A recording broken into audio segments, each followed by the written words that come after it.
Selamat datang di podcast Nilai Pancasila.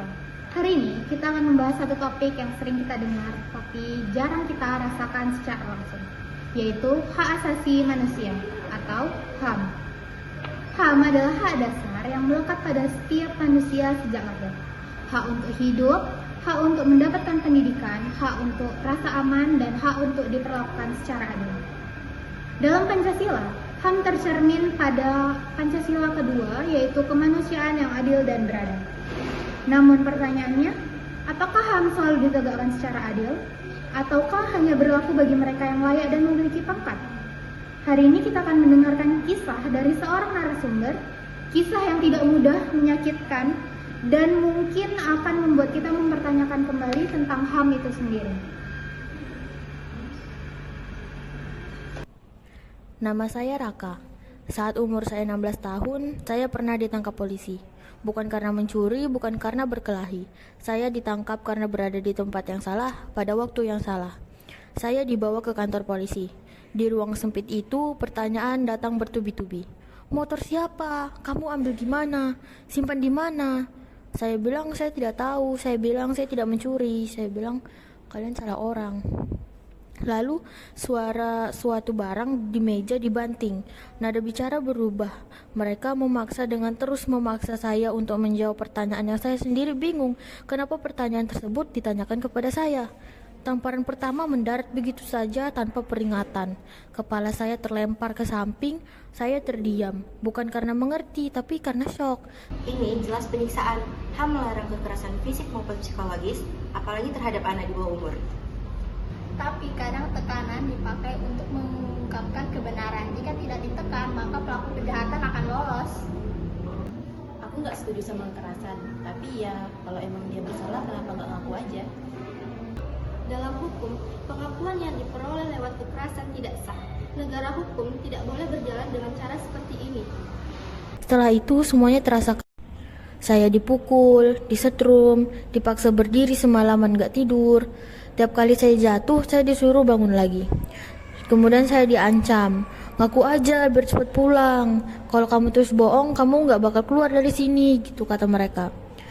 Di antara rasa sakit itu, saya terus bilang tidak. Sampai akhirnya kata tidak itu terasa sia-sia bagi saya. Saya masih ingat waktu kertas itu disodorkan ke saya. Saya bahkan gak sempat membacanya. Tangan saya gemeter waktu diminta tanda tangan. Mereka bilang itu cuma formalitas. Ini tragedi HAM, hak atas martabat manusia benar-benar dirampas.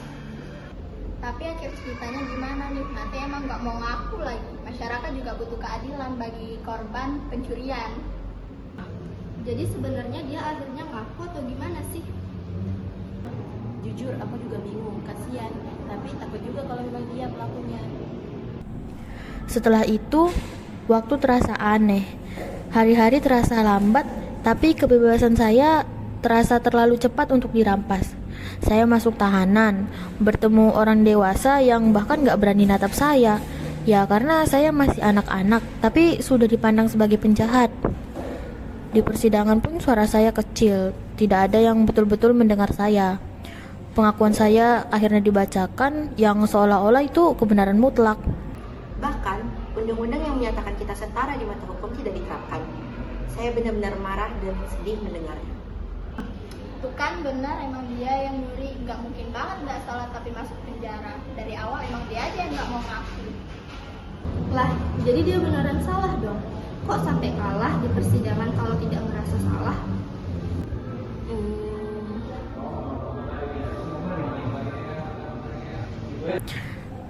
Tanpa ada yang bertanya gimana pengakuan itu didapatkan.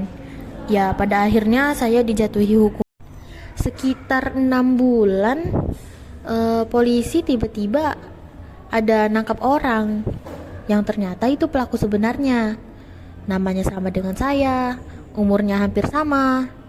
Tapi ternyata dia anak polisi yang pangkatnya tinggi. Sedangkan saya ya cuma anak supir angkot.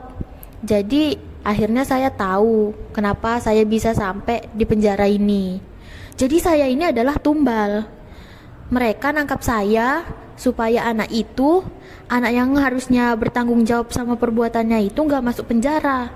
Cuma karena bapaknya pejabat. Terus kemudian anak itu akhirnya masuk penjara, tapi bukan karena kasus pencurian yang dituduhkan ke saya, tapi karena dia melecehkan anak orang yang pangkatnya ternyata lebih tinggi dari bapaknya. Jadi kita harus punya kedudukan dulu ya baru bisa mendapatkan keadilan. Jadi setelah anak itu ditangkap, ya saya pikir itu akhir dari mimpi buruk saya selama ini. Karena saya pikir saya bakalan pulang karena pelaku sebenarnya sudah tertangkap. Tapi ternyata enggak. Saya enggak dibebaskan karena kata petugas sudah terlanjur masuk berkas. Ya jadi pada akhirnya saya menjalani hukuman sampai selesai. Ini menghancurkan. HAM seharusnya melindungi mereka yang lemah, bukan malah mengorbankan mereka. Aku nggak tahu harus berdiri di mana sekarang. Ternyata kebenaran bisa dikalahkan dengan kedudukan. Inilah kenapa HAM harus ditegakkan tanpa pandang bulu. Karena jika tidak begitu, berarti yang berhak mendapatkan keadilan hanya orang-orang yang berkedudukan. Bagaimana dengan orang-orang kecil, tertindas hingga akhir hayat? Setelah 2 tahun menjalani hukuman, akhirnya saya keluar. Saat saya pulang ke rumah, ternyata ayah saya sudah meninggal karena stroke. Pun ibu saya tidak mengenali saya lagi karena trauma. Jadi sampai hari ini pun saya tidak pernah menerima permintaan maaf. Bagian ini nusuk banget. Bukan hanya di penjara selama 2 tahun, tapi juga kehilangan ayah dan ibu dalam satu waktu. Ini bukan tentang salah tangkap lagi, ini tentang penghancuran hidup. Dan sampai hari ini tidak ada permintaan maaf. Sistem hukum macam apa ini? Yang memiliki pangkat bebas hukum, yang tidak memiliki harus menderita sampai akhir, sambil memikul kesalahan yang bukan miliknya. Kalimat ibu saya tidak mengenali saya karena trauma lebih kejam dari hukuman penjara manapun. Ada luka yang tidak bisa disembuhkan dengan bebas. Inilah alasan kenapa pengakuan di bawah tekanan tidak boleh dijadikan bukti. Cerita ini adalah bukti nyata bahwa hukum tajam ke bawah dan tumpul ke atas. Kisah Raka hanya cerita fiksi, tetapi kasus salah tangkap dan penyiksaan nyata terjadi di sekitar kita. HAM bukan hanya konsep dalam buku. HAM adalah hal yang tidak boleh diabaikan. Maka, sebagai warga negara yang berlandaskan Pancasila, tugas kita bukan hanya tahu tentang HAM, tetapi berani peduli dan bersuara. Karena suatu hari, orang yang membutuhkan HAM itu adalah kita sendiri. Saya Bribda Muhammad Kafi.